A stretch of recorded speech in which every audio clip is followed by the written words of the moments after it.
My name is Sarah. I was in the Air Force, active duty, and I was an intelligence operations specialist. I was stationed in England during the Kosovo campaign.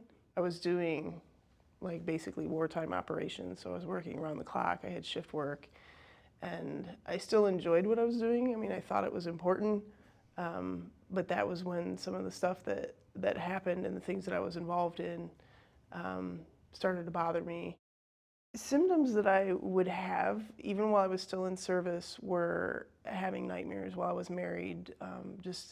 My husband telling me about me waking up and doing weird things. He himself was an Air Force vet, and had served in Desert Storm, so he kind of knew and tried to, he said, like, you need to get a handle on this. Like, you can't be saying that stuff in your sleep because, what happens? It's just me now, but what happens if you're saying this and you're not supposed to?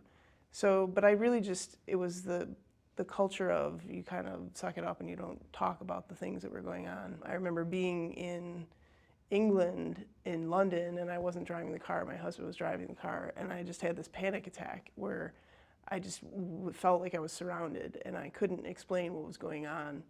And I just sort of like got down into the wheel well, like it was just total freaked out. But I didn't really do anything about it. Once I moved back to the US and all that stuff was over with, I thought I would just go back to school and everything would be fine. But I ended up getting divorced. There was a culture shock of moving back from being overseas to being in the US.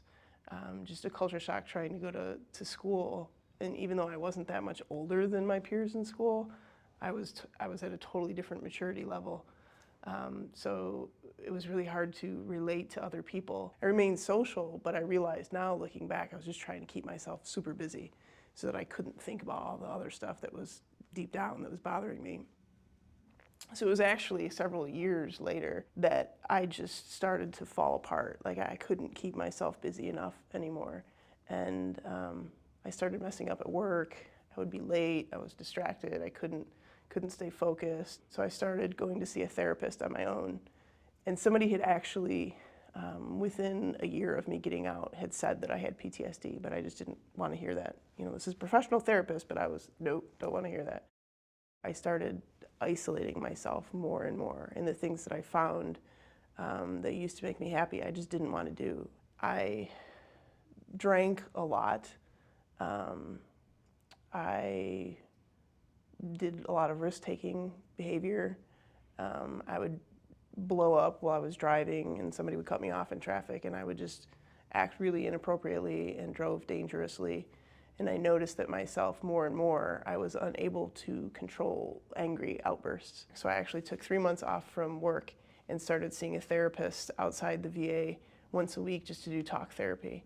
And he was somebody who had worked with veterans in the past. I also got enrolled in VA healthcare at that time, and I started using medicines. I had a medicine that helped me with sleep, and then I also used another medication that just helps with my mood and anxiety. And I was really hesitant to use any medications, but I got to the point where I realized that something has to be done.